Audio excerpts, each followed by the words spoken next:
Hey guys, welcome and welcome back to my channel.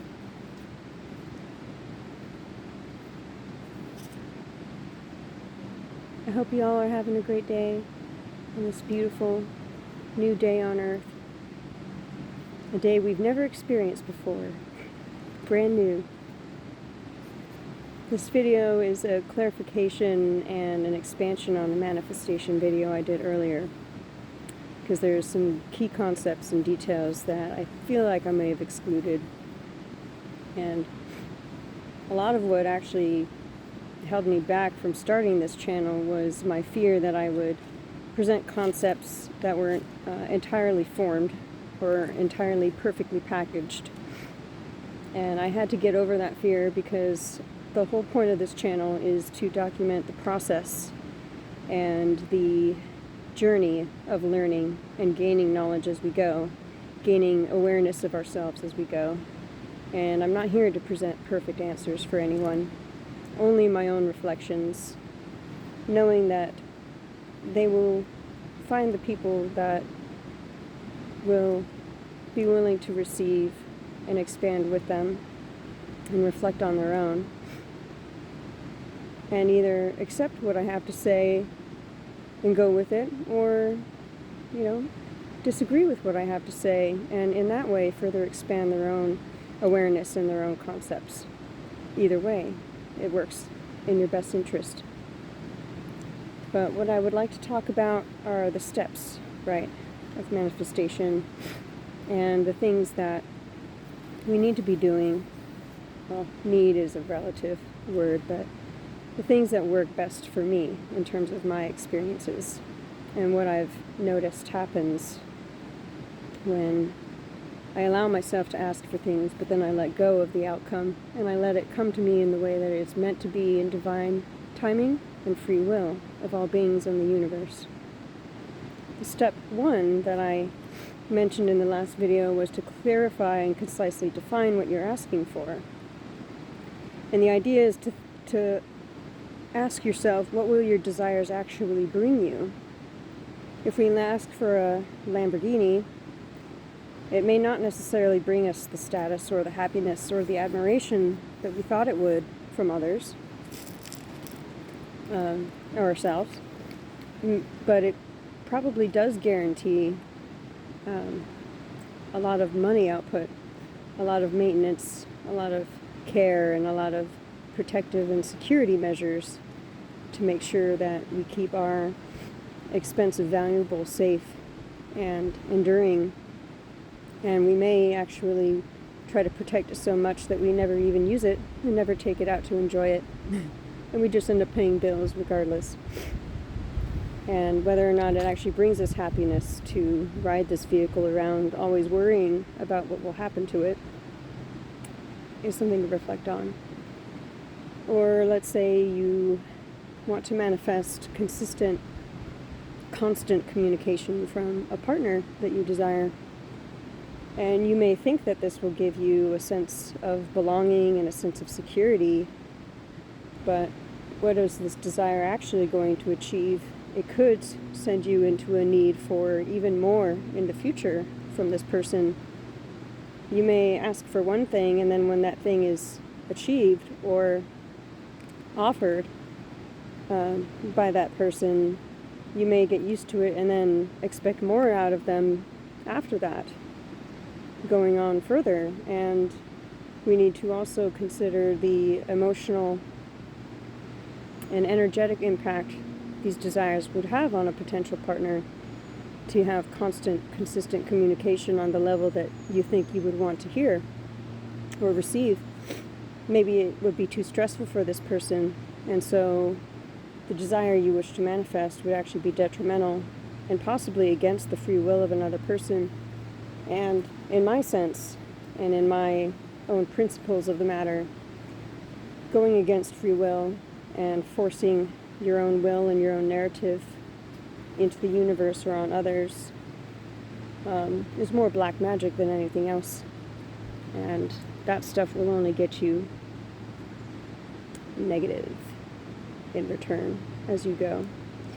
And so if you want to keep a pure heart and a light conscience, You always want to evaluate what your desires are going to do to your environment around you, how it will impact others that you perceive yourself to love, and whether the desires that you are requesting would be detrimental to them or adverse to the natural flow and order of the universe instead. These things are very important to evaluate going forward. So always be clear and concise in what you are asking for. If you want belonging, then ask for belonging. And if you want security, emotional security, or consistent affection, then ask for these things. But ask for them in accordance with free will and with natural order, so you know that you won't be out of bounds. Next is not asking in a way that belies a sense of lack or not having. You always want to frame it in a sense of present tense moment.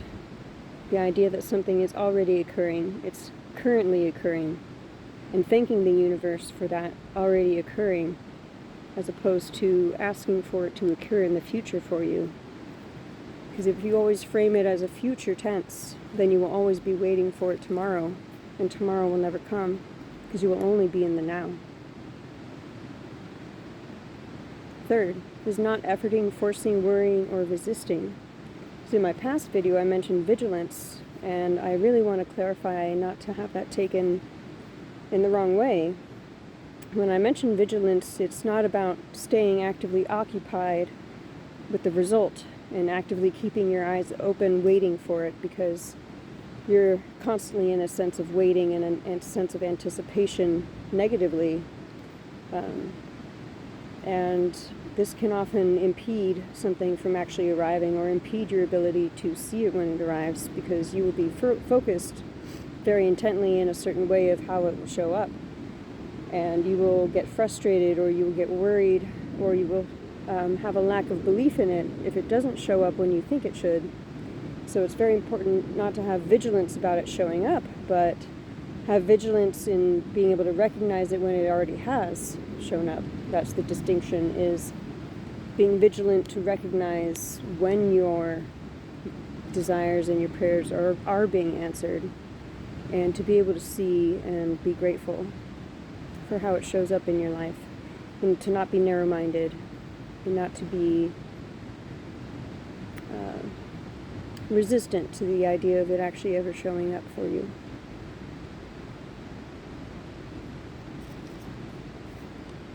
Let's see if there's anything else. Overall, you want to release the control. You want to surrender to free will and to divine timing. But you want to be able to ask for what you truly, truly want to experience. What is the true state of being that you are seeking? And then you let it go and you move on, and you don't perpetuate it. You don't ruminate on it. You allow it to work itself out, knowing in each present moment that it is happening, that it is being delivered, and thanking the universe for your path. And a great aspect of this, as you are open to how it evolves and how it unfolds for you, and staying vigilant to the process, is recognizing the opportunities for alignment that come across your way. And as you recognize these, you're taking hold of them, and you're taking note of them, and seeing how those small alignments along the way are actually unfolding to become your manifestation in the present moment, currently living it out. Sometimes it's a process, and we don't realize we're part of a process. We just expect a question and then an answer to arrive, and then we realize that our whole life has been unfolding, possibly, or even a section of our life has been unfolding and answering this for us, as long as we are allowing ourselves to be guided by certain decisions, certain opportunities, certain bits of information or wisdom that come across our way. This has happened to me many times, where I may pray for something, and then magically the universe starts showing me little things or sending me things, people, packets of information, knowledge of healing or knowledge of the world, just general things that